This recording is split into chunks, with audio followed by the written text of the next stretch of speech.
de pulso é um equipamento que praticamente todo profissional de saúde, da área da saúde, já teve contato. Ele existe sob várias modalidades, tem vários tipos, tem um portátil, tem este modelo que eu estou utilizando, que é um oxímetro de pulso, que está com uma parte de um monitor multiparamétrico. Só que a saturação de O2 que você vai obter com este equipamento, ela não serve de maneira absoluta para você avaliar um padrão respiratório. Eu falo isso porque sem querer você olha para a oximetria de pulso, está lá 98%, você anota, vira as costas e entende que aquele paciente está com bom padrão respiratório. Padrão respiratório é um somatório. O paciente, para estar respirando bem, ele tem que ter uma boa oximetria, ele tem que ter uma ausculta pulmonar boa, ele tem que ter uma simetria de caixa torácica. Quando você avalia o paciente, quando eleva a caixa torácica, ele tem que ter uma elevação simétrica, tem que ter uma profundidade boa na respiração. Tudo isso aí você vai avaliar. Então a oximetria de pulso é um detalhe a mais. A enfermagem, como está em contato com o paciente o tempo todo, ela tem que ter alguns cuidados relacionados à oximetria. Um destes cuidados é observar se no monitor está aparecendo a curva da oximetria. Então, se você olhar para cá, é só a saturação em tempo real. É a minha saturação. Então, está aqui 97%. O meu pulso está dando aqui 90, 94. E aqui tem a curva da saturação. Se não tiver essa curva, o valor de oximetria não serve. Então ela está tendo um monte de interferência, ou então não tem a curva, tem uma linhazinha reta. Pode observar que tem hipotermia, o eletrodo, ou melhor, o oxímetro, ele está mal posicionado ou o paciente está agitado. Outros fatores que comprometem a captação da saturação de O2, além da má posição do eletrodo do oxímetro em relação ao paciente e a agitação psicomotora, é a hipotermia. O paciente está com a mão muito fria.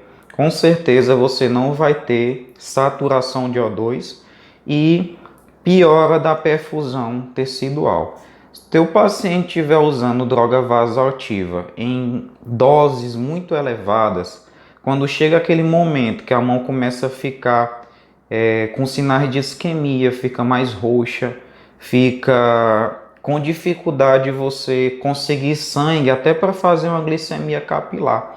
Quem já teve contato com pacientes mais graves, você sabe quando ele está com nora, vasopressina, dopamina em alta vazão, a perfusão fecha de uma forma que você coloca o oxímetro de pulso e não aparece a oximetria. Então, com o tempo, a gente vai entendendo que existe um limite. Então, você tem que ter cuidado e ficar atento a esses detalhes da oximetria. Outro ponto que eu considero muito importante é você fazer rodízio. Então, boa parte das literaturas já pedem para você fazer o rodízio a cada 60 minutos. Porém, se você conseguir fazer pelo menos a cada 2 horas, já dá para você evitar danos ao leito ungueal por conta do aquecimento relacionado ao equipamento. Não fixar isso aqui com fita, ele começa a ficar velhinho. Esse aqui é um equipamento já mais velho, então ele tem um pouco de folga. Eu estou colocando aqui a minha mão por cima para poder fazer um pouco de pressão e conseguir captar aqui. A partir do momento que eu soltei, se você observar, ele já parou de dar oximetria. Pressionei um pouco, ele já vai voltar a aparecer a onda aqui, ó, e já está aparecendo minha saturação novamente. Só que algumas vezes o equipamento é mal utilizado. O paciente ele tem uma agitação psicomotora, ele puxa, ou ele começa a ficar velho mesmo. O oxímetro ele tem 8, tem 9 anos de uso. E ele começa a perder força nessa articulação aqui. Então, o máximo que você pode fazer é tirar uma parte da luva e improvisar tipo uma liga. Aí você coloca por cima, sem pressionar demais, porque vai potencializar a chance de lesão por aquecimento do leito ungueal, mas o suficiente para você manter uma pressão e conseguir um valor de oximetria de pulso.